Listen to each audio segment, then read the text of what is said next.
আজকে দুপুরে হঠাৎ মন চেয়েছে যে লাউ দিয়ে শোল মাছের একটা রেসিপি করব, খেতে ইচ্ছে করেছে। তাই রান্নাঘরে চলে আসলাম এবং লাউ দিয়ে শোল মাছ রান্নার রেসিপিটা শুরু করে দিলাম। তো দেখতে থাকুন।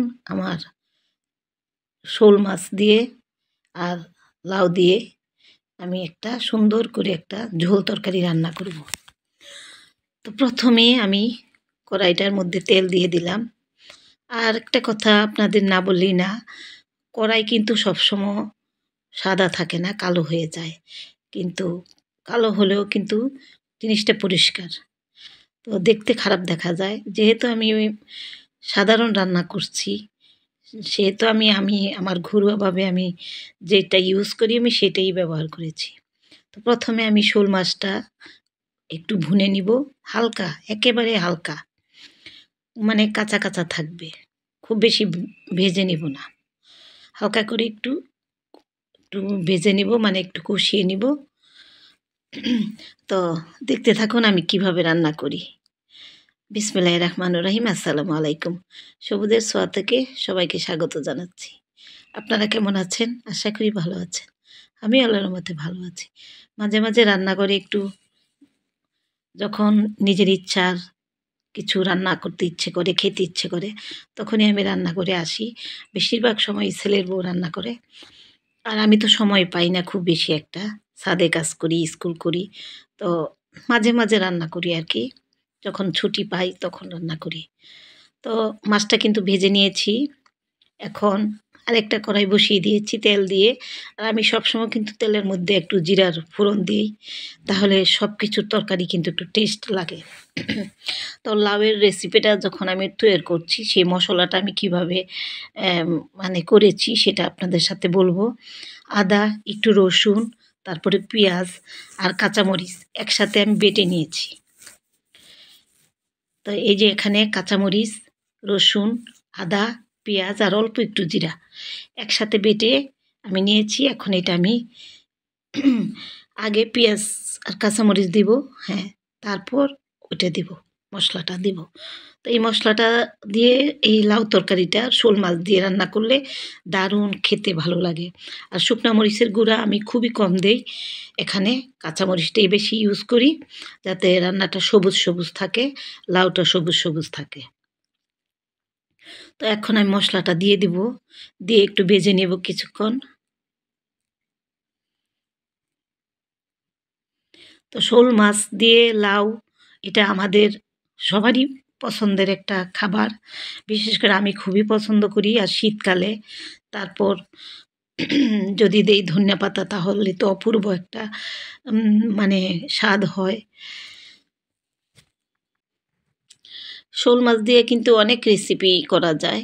তো শোল মাছ দিয়ে লাউ, এটা কিন্তু আমার শাশুড়িও খুব পছন্দ ছিল, উনি খুবই পছন্দ করতেন। আর আমারও পছন্দ, আমার সাহেবেরও পছন্দ।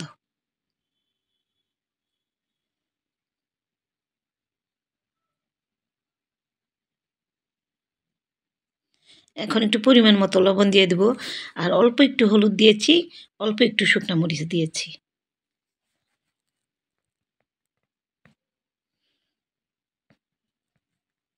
এখন কিন্তু এই সম্পূর্ণ লাউটা, একটা আস্ত লাউ, মানে পুরাটাই রান্না করেছি। মানে লাউটা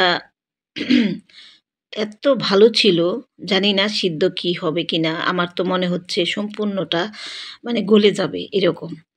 তো সম্পূর্ণ লাউটাই কেটে দিয়েছি, কারণ লাউ তরকারিটা কিন্তু সবাই একটু বেশি পছন্দ করি, এবং লাউটাও কিন্তু বেশি বেশি খেতে ইচ্ছে করে। তো যখন ভাত দিয়ে খাবো, তখন কিন্তু সবাই কিন্তু এই তরকারিটা একটু বেশি বেশি নেই। সেই জন্য লাউটা পুরো আস্তা লাউটাই দিয়ে দিয়েছি। এখন একটু কষিয়ে নিব, এখন ঢেকে দিব, কিছুক্ষণ পর আবার চলে আসব। তো কিছুক্ষণ পর আবার চলে আসলাম, লাউটা কিন্তু কষানো হয়ে গেছে। দেখুন এখানেই প্রায় সিদ্ধ হয়ে গেছে লাউটা। এখন এই যে আমি গরম পানি করেছি, এই গরম পানিটা দিয়ে দিব, মানে ঝোলটা দিয়ে দিব আর কি। ঝোলটা হয়েছে পরিমাণ বুঝে আর কি।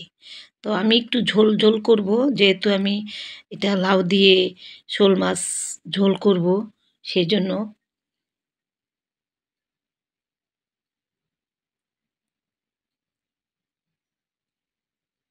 আর একটু ঝোল দিব, কারণ একটু মানে জাল হলে ভালো হয় আর কি।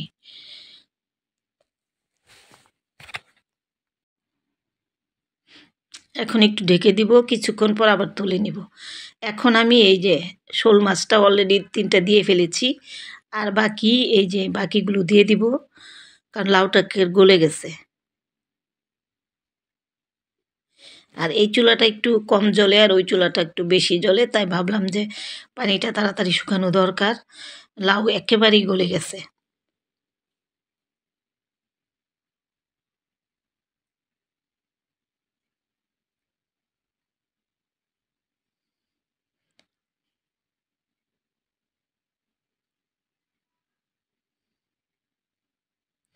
এখন আবার একটু জাল করে নিব।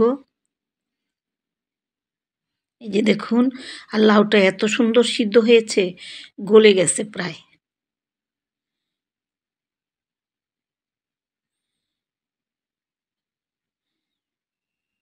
এখন আমি এই যে ধনেপাতা দিয়ে দিব।